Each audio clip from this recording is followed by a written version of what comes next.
नमस्कार मित्रांनो, आज मी कविता सादर करणार आहे. कवितेचं शीर्षक आहे प्रेमातील गोची.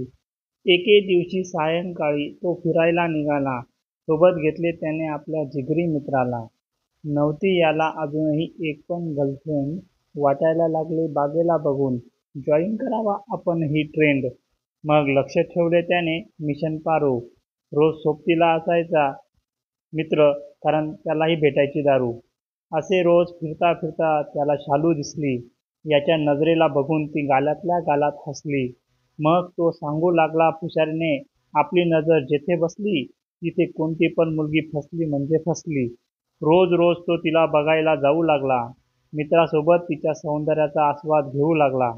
पण सोबतचा मित्र होता खूप स्मार्ट. त्याला पोरगी पटवायची होती आर्ट.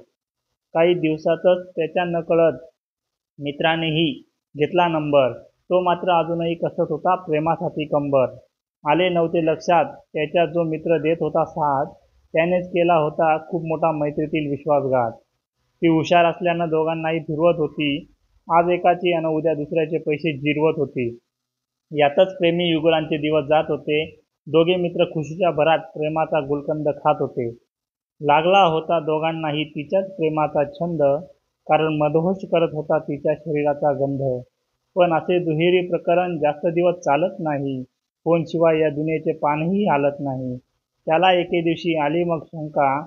ठरवले मनाशीच, बघून घेऊया कशी दिसते रावणाची लंका. चोरून त्याने मित्राचा घेतला मोबाईल. चाळत बसला तो गॅलरी चॅटिंग आणि सगळ्याच फाईल. आतले सर्व खाद्य बघून त्याला बसला होता मोठा धक्का.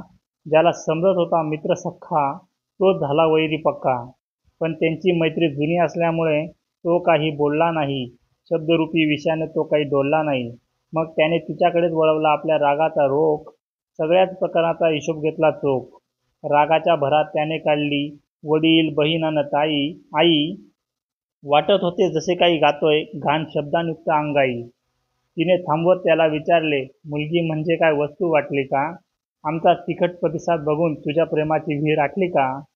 तुला आणि तुझ्या मित्राला दिलाय मी एकदम जोरात धडा. नाही होणार जागा कधी तुमच्यात प्रेमरूपी किडा. तुमच्यासारखे कार्यकर्ते मला रोजच भेटतात. मैत्रीच्या प्रयत्नातून प्रेमाच्या डोहात नेहमीच खेटतात. करत नाहीत आई वडील आणि माझ्यासारख्यांचा विचार. ठेवत नाही आईवडिलांचे संस्कार आणि चांगुलपणाचा आचार. मुलगी दिसली की तुमच्यात होते प्रेमासाठी तळमळ. प्रेम नव्हेच ते शारीरिक सुख नाही भेटले तर होते मळमळ. म्हणून सांगतो मित्रांनो, स्वाभिमान शून्य प्रेमाचा किडा आपण खेचून टाकू. जितके निर्मळ संस्कारी प्रेमकण वेचता येतील तेवढे वेचून टाकू.